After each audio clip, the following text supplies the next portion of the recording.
Runaway disability costs, I think, I mean, a lot has been done. A lot has been done in the HR department to make sure that, you know, we're cutting down waste and fraud. But I want to tie back to this challenge that we have with our unfunded pension liability and also our unfunded retiree healthcare liability. You know, the easy things such as, you know, finding fraud or cutting waste, quote unquote easy things, those have already been done. There is no simple solution to our long-term challenges. You know, we have a $2 billion liability. There are no assets out there. There's nothing that can be sold. There's no taxes that can be raised to cover that much.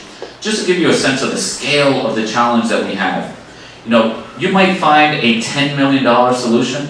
A $10 million solution doesn't come close to sniffing a real solution. You know, we need something in the order of hundreds of millions of dollars. And so when it comes to finding savings through current employees' retirements, whether it's on the healthcare or the pension side, much of that has already been done. We had experts come in and look at our finances every which way, and they showed us very clearly that our current employees, they pay more towards retirement than the average in the United States and receive less than the average in the United States. So those solutions have already been covered. We need something beyond that. And Bob DeRobio? I believe that it takes constant monitoring of the situation to look in every claim that is before us, whether it is in a city department, a school department, whatever area it is, and to make sure that the people are adhering to the process of the claim that they have.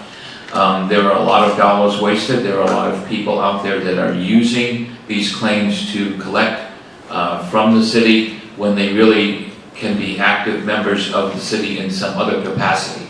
So looking at the claim, looking at their disability, looking at what's keeping them out of work, looking at what's keeping the payments coming to them, and judging where they can be of better use to the city.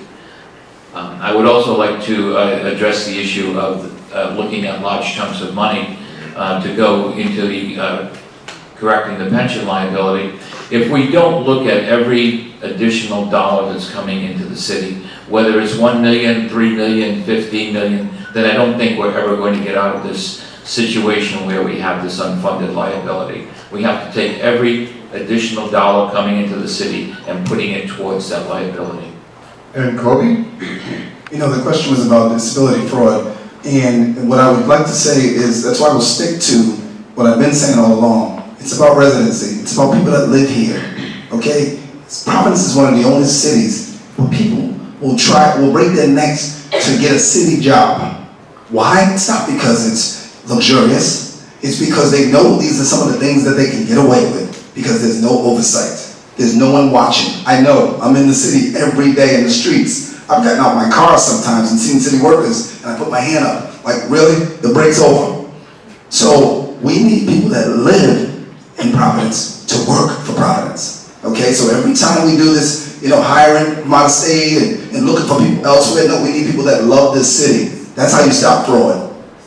You hire people that love the city they live in.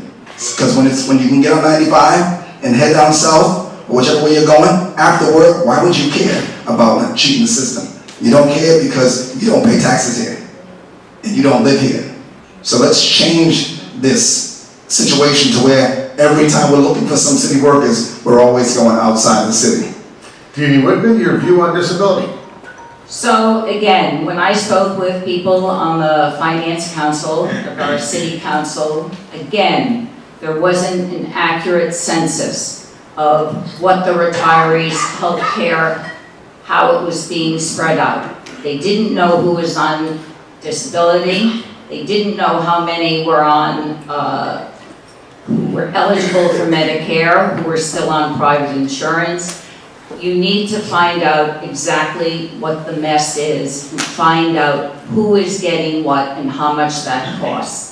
I've spoken to a pension attorney in the metropolitan area in New York, and there are absolutely inventive ways that you can entice your retired employees. But again, I passed on a question when you were talking about the water board.